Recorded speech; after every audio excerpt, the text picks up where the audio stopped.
Апта ичиндеги болуп жаткан маанилүү жаңылыктар менен тааныштырып, Үмүт теле студиясы өз берүүсүн баштайт. Кызматыңыздарда мен Жомарт Караев, саламатсыздарбы?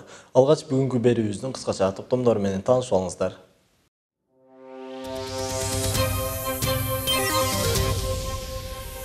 Окуу жайдын билим лицейинде жаңы Кытай тили кааналар ачылды. Мен ойлойм, бул тарыхта кала турган иш-чара. Чыңгыз Айтматовдун чыгармасына тартылган кинолордогу каармандар менен студенттердин жолугушуусу болду.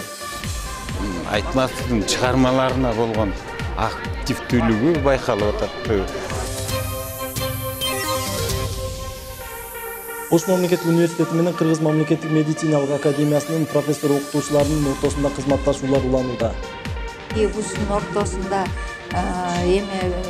чогуу иштешкен договор бар экен, анан ошонун аркасынан келди.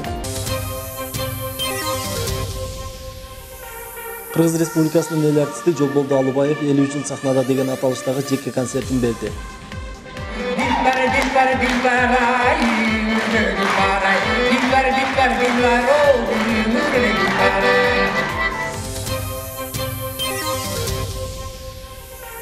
Закым кубалаган балдар деген аталыштагы спектакль студенттерге тартууланды. Ушундай балдар чындап эле таштанды балдар, бучун балдары көп болгону ушул жазууга ошо эме кылды да.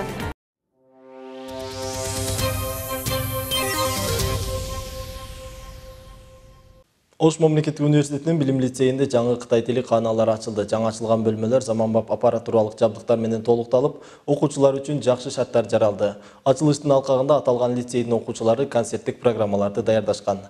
Бул тууралуу алдыдагы материалда.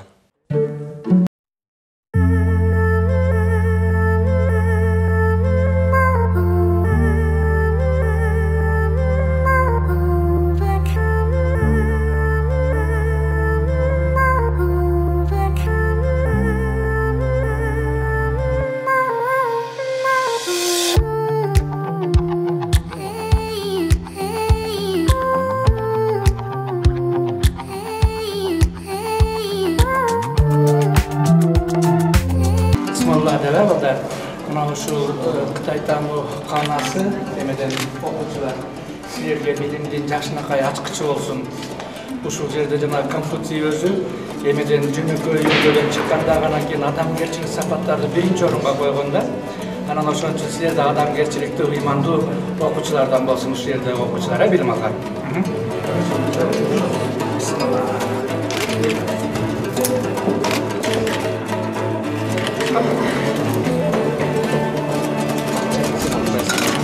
Окуу бөлмөлөрүнүн ачылышына университеттин мамлекеттик тил боюнча проректору Ташболот Чороев, социалдык жана тарбия иштер боюнча проректор Түмөнбай Колдошов, Кытай тараптан Конфуций институтунун директору Лю Вэйчан катышып, официалдуу түрдө ачып беришти.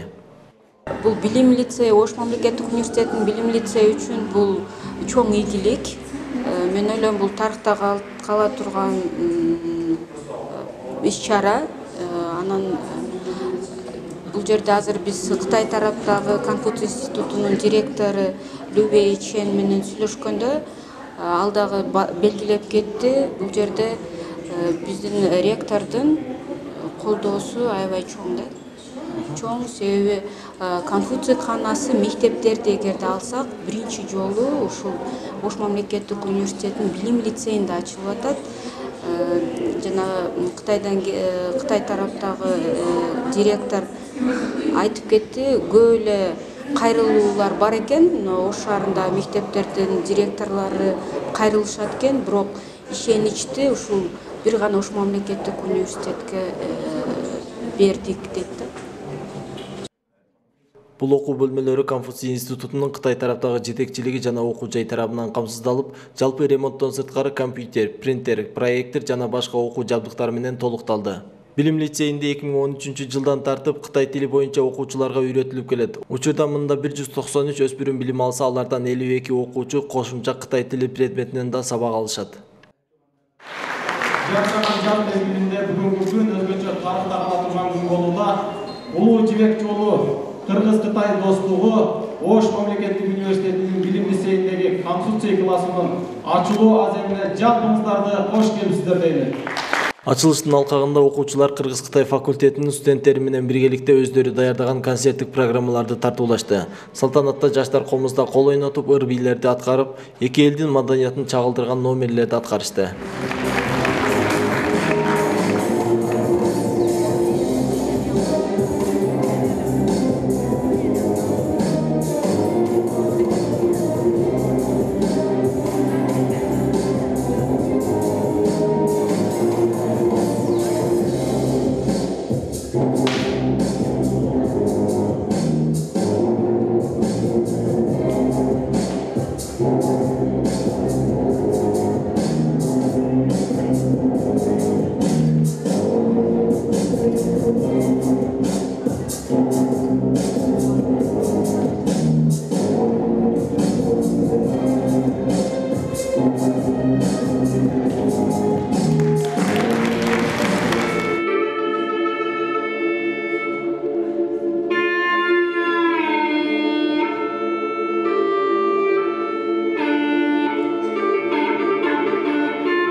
Ош мамлекеттик университетинин медицина факультетинин анатомия кафедрасына Кыргыз мамлекеттик медициналык академиясынын адамдын нормалдуу жана типографиялык анатомиясы кафедрасынын окутуучулар жамааты келишти. Келүүдөн максат окуу жайлар аралык кызматташууну арттыруу, билим берүүдөгү сапатты жакшыртуу, ошондой эле окутуучулар арасында тажрыйба алмашуу болуп саналат.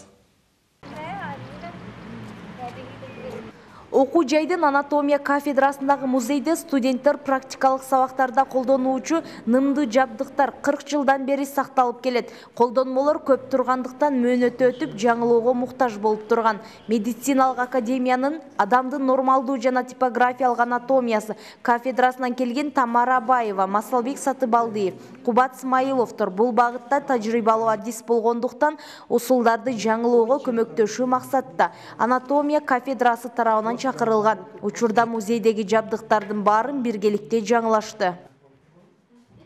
Эки вуздун ортосунда чогуу иштешкен договор бар экен. Аны ошонун аркасынан келдик. Биз болсо мед академиянын анатомия кафедрасынан келдик да. Анан бул жерде биздин келген максатыбыздын себеби эки кафедранын ортосунда илим жагынан, мына окуу жүрүш жагынан ошондой эле мына музейди ушу ичиндеги эмелерди мындай өздөштүрүү жагынан ушул талаптар менен келдик да. Кечээ күнү болсо биз бул жерде бүт ошо мурунку мына препараттарды реставрация кылып, кайра оңдоп, ошолорду ар бирин ордуна келтирип, ордуна жаап ошону бүтүрдүк. Биздин максат биринчи ошол болчу. Оңдоки препараттардын реставрация кылып оңдоп атабыз. Анан оңдоп өз мурдагы калыбына келтирип, озулган препараттарды өз калыбына келтирип атабыз. Ушул акыбалды мындагы өз убагына коюп, анан кийин өзүнүн сотрудниктердин менен намерени түзүп, анан кийин ошондой байланыш болуп атат. Ошол байланышка карап, анан кийин бүт баарын өзүнүн калыбына келтирип атат. Окутуучулар 4 күнгө келишип, учурда аталган окуу бөлүмдүн студенттерине конок лекцияларды өтүшүүдө. Ички мобилдүүлүк программасы аркылуу медициналык билим берүүнүн деңгээлин арттыруу үчүн кызматташууларды жакшыртуу ишке ашырылууда. Алия Бурканова, Руслан Мирзаев, Үмүт телестудиясы.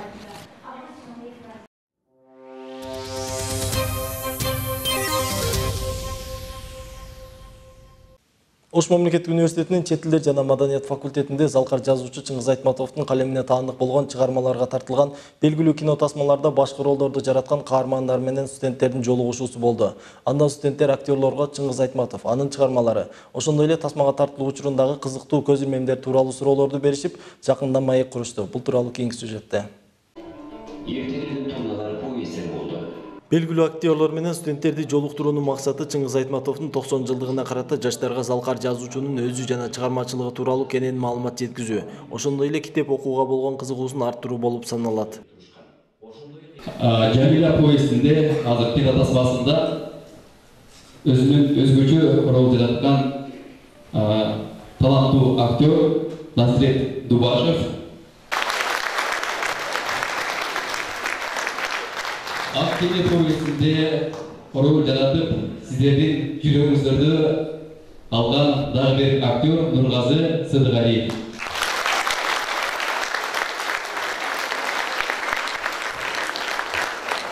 Дагы бир өзгөчө инсан турат. Бул инсан менимче ошол кинодогудой эле түстө, ошол эле жаштардай өзгөрбөгөндөр. Бул бетме-бет повестиндеги Усурман Олуратаев.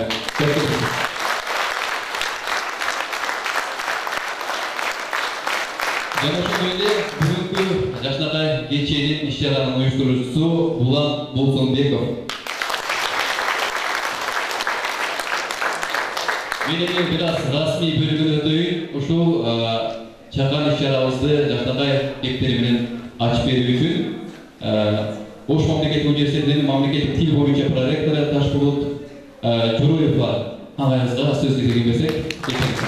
Өтөрүбүздөгү эң бактылуу учурлардын бири кыргыз кереметин жараткан Кыргызстандын эле руханий дүйнөсүн эмес, бүтүндөй дүйнөгө өзүнүн таасирин берген улуу инсаныбыз Чыңгыз Төрөкулович Айтматовдун шарапаты менен кыргыз киносунун кереметин жараткан кыргыз феномендери биздин маңдайыбызда отурат.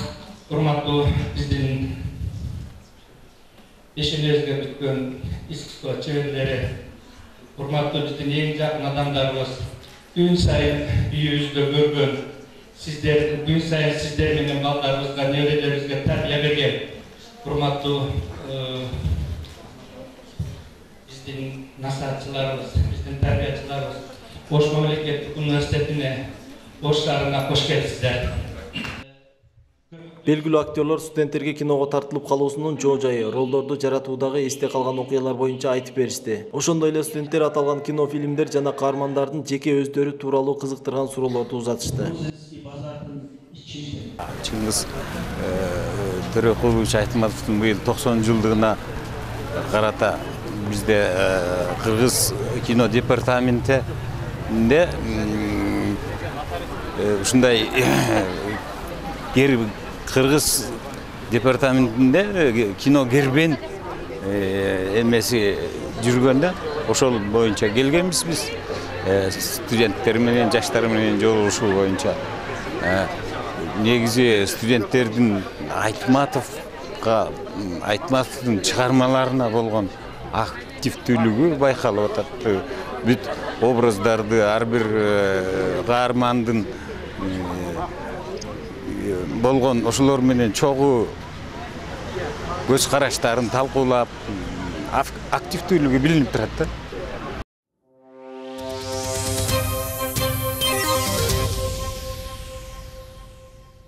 Кыргыз Республикасынын эл артисти Ош мамлекеттик университетинин профессору Жолболду Алыбаев 50 жыл сахнада деген аталыштагы жеке концертин Ош улуттук драма театрында тартуулады. Кеченин жүрүшүндө агайды Ош шаардык мэриясынан, шаардык кеңештин өкүлдөрү ошондой эле замандаштары куттуктады. Жолболду Алыбаев шакирттери менен биргеликте аккордеондун, комуздун коштоосунда көрүүчүлөргө жагымдуу маанай тартуулады.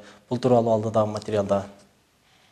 Өзүмдүн устатым Кыргыз Республикасынын эмгек сиңирген артисти, Кыргызстан жазуучулар союзунун мүчөсү Жолболду Алыбаевдин 50 жылдык отчеттук концерти автордун ырлары менен башталды.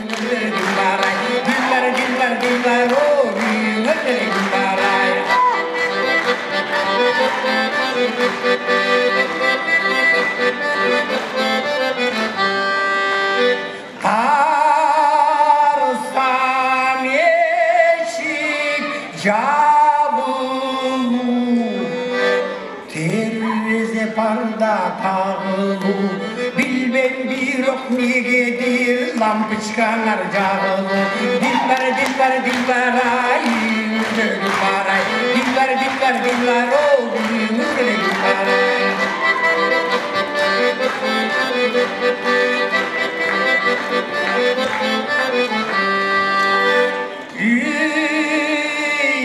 Güneşkin çok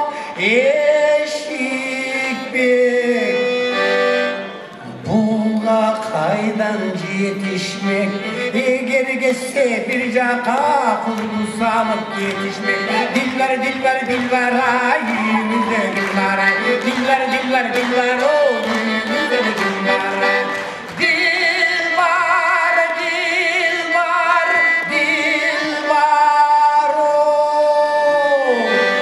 yüzümüzde ne kim var? Калың катмардын арасына сиңген айтылуу Чолпонум Өзбек кызына аттуу бир топ чыгармаларын аккордеондун коштоосунда чандуу аткарды. Концертти чыгармачыл инсандар, оончунун шакирттери коштоп көркүнө чыгарды. Агай аккордеондун жана комуздун коштоосунда Туулган жерге, Дилбарай, Кыздар, Өзбек кызына, Кош алма, Чолпонум, Өмүр жана башка ыр дастандардын аткаруучусу. Белгилей кетсек, Жолболду Алыбаев 200-гө жакын обондуу ырлардын, 50дөн ашуун көлөмдүү чыгармалардын 3 китептин автору. Гүлазык, Чолпонум аттуу ыр жыйнактары жарык көргөн. 2000-жылдан тарта Ош мамлекеттик университетинин искусство факультетинде окутуучу болуп эмгектенип келет. Алия Бурканова, Бексултан Чыңгыз уулу, Үмүт телестудиясы. Алай менен агайыбызды азыр өзү 70-ке чыгып 50 жылдыгын белгилеп отурат. Ал эми буюрса сахнадагы 70 жылдыгын белгилегенде дагы мына ушинтип чогуу чараны олтуралы.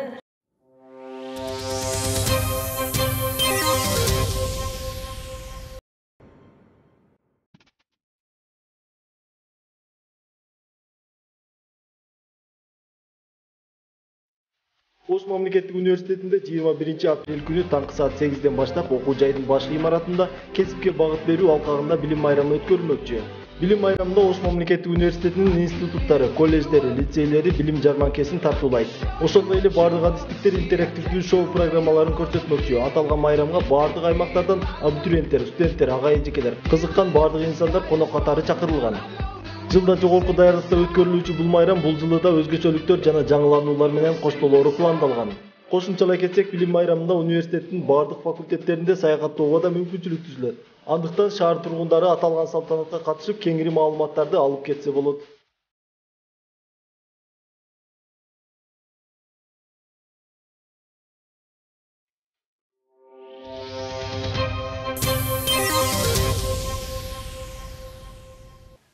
Драматург Кыял Асаналиеванын «Закым кубалаган балдар» деген аталыштагы спектакли Ош мамлекеттик университетинин студенттик дүбүр театры тарабынан көрүүчүлөргө тартууланды.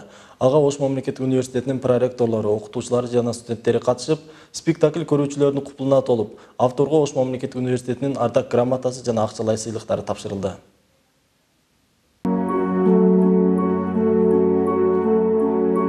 Жогорку деңгээлдеги тарбиялык маанини камтыган спектакль 2 сеанс катары менен коюлду. Мында автор учурдагы турмуш чындыгы, тагыраак айтканда көчө балдардын жашоосун чагылдырган. Ал эми драмадагы каармандардын жандуу образын Кыргыз филологиясы жана журналистика факультетинин 1-курсунун студенттери жаратышты. Көчөдө калдым. Май бөбөгүм үчүн кайыр сурап, жумуш издеп, эмне деген кордуктарды көрбөдүм дейсиң. Кечирчи. Капыл болчу.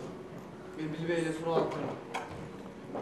Эгер кимдир бирөө, Медер, мен сенин бөбөгүңдү айыктырып берем, сен мага жаныңды берчи десе. Мен ошол замат макул болмокмун. Элестетчи, сары кыз момундай, тырмактай кезинен баштап, ага ата да, эне да болдум. Bir gün açka, bir gün tok degендей. Бирок биз даяп, боору оруп койгон адам болбоду. Филология илимдеринин кандидаты доцент Кыяла Саналиева Ыскөл мамлекеттик университетинен Ошмуга атайы Ош декларациясынын алкагында келген. Ал Жалын элдик театрынын да жетекчиси. Мындан улам спектакльде режиссерлук милдетти да өзү аткарган. Закын кубалган балдар драмасы илгери эле ушундай кандай десем, жакшы бир идея болуп, жүрөгүмө түнөк таап, анан ушуну бир чыгарма кылып жазып, драма кылып, ана ушу сахнага аткарсакпы деп жүргөнбүз. Эсиңиздедир, бир 10 жыл мурда ушул көйгөй өзгөчө күчтүү болчу да. Кандай десем, көчөнүн балдары көбүрөөк мындай ушул биз үчүн чоң эме болчу да. Бул жүрөктү ооруткан, көчөдө кетип баратасыңбы, кайда кетип баратсаң да ошол балдарды көргөндө чындап эле кайдыгер карабай, бул кандайча көчөнүн баласы болуп калды, кандайча эмне себептер, кандай тагдырлар ушундай тагдырга алып келди, оор тагдырга деген ой мындай кишини дайыма мындай кыйнап жүрчү да. Анан ушундай дагы бир чыгарма бар, илгери жазылган, ал орус жазуучусу Короленконун «Дети подземелья» деген чыгармасы бар. Ошондогу дагы кыз ал 19-кылымдын тиги аягында, 20-кылымдын башындагы бир окуяны сүрөттөйт, Россиядагы турмушту. Анан ошондон дагы өтө таасир алып, анан ошондой нерсе азыркы учурда дагы 20-кылымдын аягында, 21-кылымдын азыркы башында дагы ушундай нерсе кыргыз элине келип ушундай турмушта көчөдө калган балдар көбөйүп кеткени аябай жөн, бул чоң көйгөй да. Илгери ата-бабаларыбыз мындай жетим жесирлерди мындай көчөгө калтырбай, эч кандай аларга мындай кайдыгерлигин көрсөтпөй же сыртын салбай, өздөрүнүн үйүнө алып, аябай аларга башкача бир айырма жасашы экен. Азыркы учурда ушундай балдар чындап эле таштанды балдар, көчөнүн балдары көп болгону ушул жазууга ошо эме кылды да. Бул бир чети чакырык. Эч качан ушундай балдар кыргыз элинде ушундай балдар болбосун. Ар биринин ата-энеси болсун, ар бир баланын өзүнүн бактылуу балалыгы болсун деген чакырык. Бул өзү деген чындап эле трагедия. Бирок ушуну менен мен автор катары кыргыз элинде бүт балдар бактылуу балалык доораны көрсүн деген чакырык бар болчу да ушундай.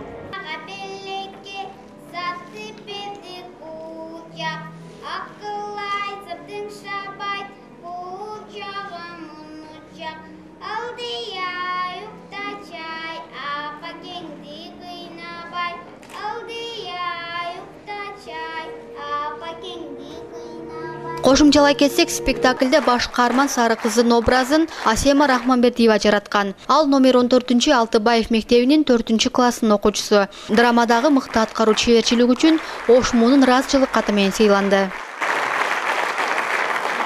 Билим берүү, тарбиялоо, коомдук иштерде көп жылдар өткөргөнгө эге, жаштарга татыктуу тарбия берүүгө жараткан ийгиликтер жана закын кубалаган балдар спектаклин тартуулагандыгы үчүн Асым Тыныстаган атындагы Ыскөл мамлекеттик университетинин окутуучусу, филология илимдеринин кандидаты Саналиева Кыяла башында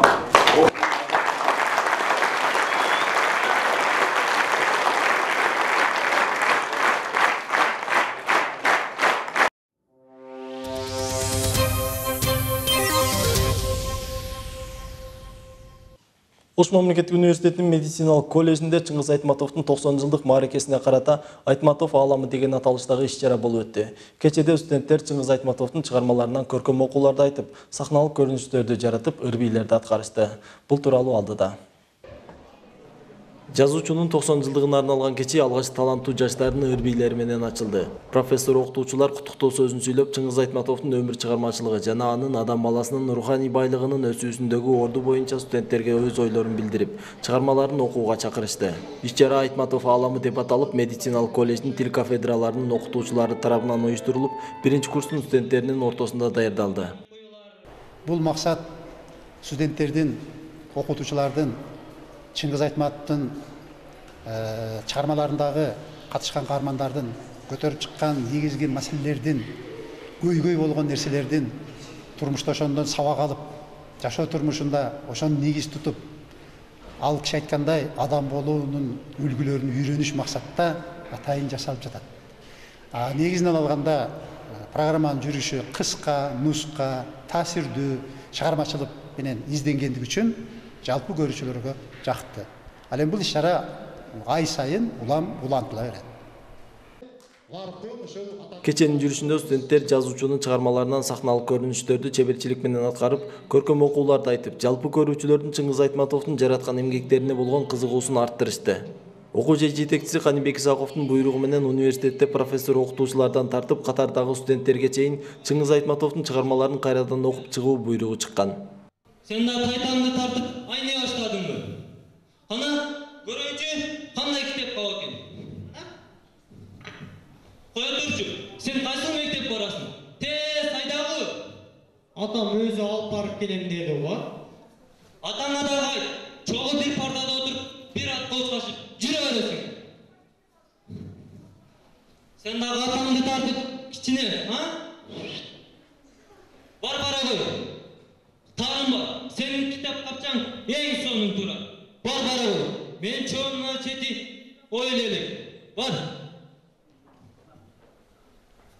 Сейд Ахмат Қалбайда, мен атам ақылды, ақ көңіл. Ошону үчүн баараны жаман көрүшү. Менин мектебим тетиги кырдын ар жагында. Атам өзү ат менен алып барып келет. Булуттар! Караңыларчы менин китеп кабымды. Менин китеп кабым бар. Мен эми мектепке барам. Урусулова? Азып кыдай сенин атаңды. Сен кайдан чыга калдың? Деги. Урусулова, карачы менин китеп кабымды.